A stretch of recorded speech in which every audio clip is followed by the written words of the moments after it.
ಈ ಏಕಾದಶಿಯ ಕ್ರಮಗಳು ಹೆಂಗೆ ಅಂದರೆ ಹೆಂಗೆ ಮಾಡಬೇಕು ಉಪವಾಸನ? ಹಾಂ, ಅಂದರೆ ಈಗ ಹಂತ ಹಂತವಾಗಿ ಅದನ್ನು ನಾವು ಜೀವನದಲ್ಲಿ ಅಳವಡಿಸ್ಕೊಂಡು ಹೋಗಬೇಕು. ಯಾಕೆಂದರೆ ಏಕದಮ್ ನಾನು ಏಕಾದಶಿ ಮಾಡ್ತೀನಿ, ಯಾರೋ ಹೇಳಿದಾರಪ್ಪ ನಾನು ಏಕಾದಶಿ ಮಾಡಿದರೆ ವಿಷ್ಣುಗೆ ಪ್ರೀತಿ ಆಗುತ್ತೆ ಅಂತ ಒಂದೇ ಸಮಯ ನಿರ್ಜಲ ಏಕಾದಶಿ ಮಾಡಿಬಿಡ್ತೀನಿ, ನೀರೇ ಕುಡಿಯಲ್ಲ ನಾನು ಅಂತಿದ್ಬಿಟ್ರೆ ನಾಳೆ ಒಂದು ತಲೆ ಸುತ್ತು ಬಿದ್ದು ಏನಾರು ಆಗಬಹುದು. ಅವಾಗ ಯಾರೋ ಹೇಳಿದ್ರಂತೆ ಅವ್ರನ್ನ ಕರ್ಕೊಂಡು ಬನ್ನಿ ಅಂತಂತಾರೆ.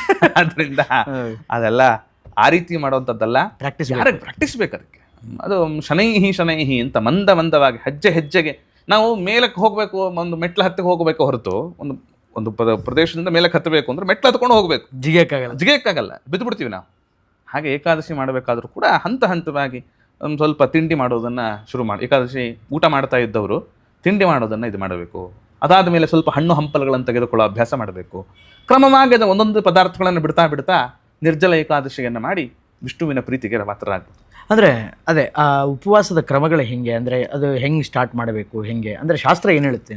ಶಾಸ್ತ್ರ ಹೇಳೋದು ವಾಸ್ತವಿಕವಾಗಿ ಏಕಾದಶಿ ವ್ರತ ಅಂತ ನೀವು ತೆಗೆದುಕೊಂಡಾಗ ದಶಮಿ, ಏಕಾದಶಿ, ದ್ವಾದಶಿ ಅಂತ 3 ಸೇರುತ್ತದೆ.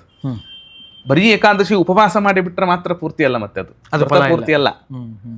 ಒಂದು ಕಂಪ್ಲೀಟ್ನೆಸ್ ಬರ್ಬೇಕು ಅದಕ್ಕೆ ಅಂತಂದ್ರೆ ದಶಮಿಯ ದಿನ ಕೆಲವು ನಿಯಮಗಳಿದೆ. ಏನದು? ಅದು ರಾತ್ರಿ ಕೂಡ ಯಾವುದನ್ನು ಫಲಾಹಾರವನ್ನು ಮಾತ್ರ ಸ್ವೀಕಾರ ಮಾಡಬೇಕು.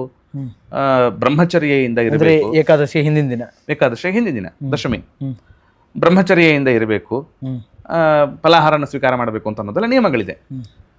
ಒಂದೇ ಒಪ್ಪತ್ತು ಊಟ ದಶಮಿ ದಿನ. ಏಕಾದಶಿ ದಿನ ಸುಸ್ತು ಬರಬಾರದು, ನಮಗೆ ಒಳ್ಳೆ ಸ್ಟೆಮಿನಾ ಇರಬೇಕು, ಉಪವಾಸ ಮಾಡೋದಕ್ಕೆ ಸ್ಟೆಮಿನಾ ಇರಬೇಕು ಅಂತಂದ್ರೆ ಆಯುರ್ವೇದ ವೈದ್ಯರೊಬ್ಬರು ನನಗೆ ಹೇಳಿದ್ರು ಏನು ಅಂತಂದ್ರೆ, ಎಳನೀರಿಗೆ ರಾತ್ರಿ ದಶಮಿಯ ದಿನ ರಾತ್ರಿ ಎಳನೀರಿಗೆ ಸ್ವಲ್ಪ ಉಪ್ಪು, ಸ್ವಲ್ಪ ಸಕ್ಕರೆ, ಗ್ಲುಕೋಸ್ ಥರ ಕೆಲಸ ಮಾಡುತ್ತದು, ಸಕ್ಕರೆ, ಸ್ವಲ್ಪ ನಿಂಬೆಹಣ್ಣು, ಅದನ್ನ ಹಿಂಡ್ಕೊಂಡು ಅದನ್ನ ಎಳ್ನೀರನ್ನು ಕುಡಿದ್ರೆ ಏಕಾದಶಿ ದಿನ ನಿಮಗೆ ಬಾಯಾರಿಕೆ ಆಗಲ್ಲ ಅಂತ. ನಿಜ ಅದು ಕೂಡ ಒಂದು ರೀತಿ ಖಂಡಿತ ನಿಜ ಆಯ್ತು. ಅದರಲ್ಲೂ ಈ ಬಿಸಿಲಿನ ಪ್ರದೇಶಗಳಲ್ಲೆಲ್ಲ ಬಹಳ ಕಷ್ಟ ಇದು ಅನುಕೂಲ ಆಗುತ್ತೆ. ಏಕಾದಶಿ ದಿನ ನಿರ್ಜಲ ಉಪವಾಸವನ್ನು ಮಾಡಿ ಮರುದಿನ ಅದು ದ್ವಾದಶಿಗೆ ದಿನ ಬೆಳಿಗ್ಗೆ ಅದು ಪಂಚಾಂಗಗಳೆಲ್ಲ ಕೊಟ್ಟಿರ್ತಾರೆ, ಆ ಸಮಯದಲ್ಲೇನೆ ಪ್ರಸಾದವನ್ನು ಸ್ವೀಕಾರ ಮಾಡಬೇಕು. ದೇವರಿಗೆ ನೈವೇದ್ಯ ಮಾಡಿ ಮತ್ತೆ ಆ ಪ್ರಸಾದವನ್ನು ನಾವು ಯಾವುದೇ ಒಂದು ವಸ್ತುವಾಗಲಿ ಅದು ನಮಗೆ ಪ್ರಕೃತಿ ದತ್ತವಾದದ್ದಾದ್ದರಿಂದ ಮತ್ತೆ ಆ ದೇವರಿಗೆ ಕೆರೆಯ ನೀರನ್ನು ಕೆರೆಗೆ ಚೆಲ್ಲಿ ಅಂತ ದೇವರಿಗೆ ಅದನ್ನು ಕೊಟ್ಟು, ಸ್ವಾಮಿ ನೀ ಕೊಟ್ಟಿದ್ದು ಅಂತ ನನಗೆ ಕೊಟ್ಟು ನಾವು ಅದನ್ನು ಸ್ವೀಕಾರ ಮಾಡೋದರಲ್ಲಿ ಒಂದು ಅರ್ಥ ಇದೆ.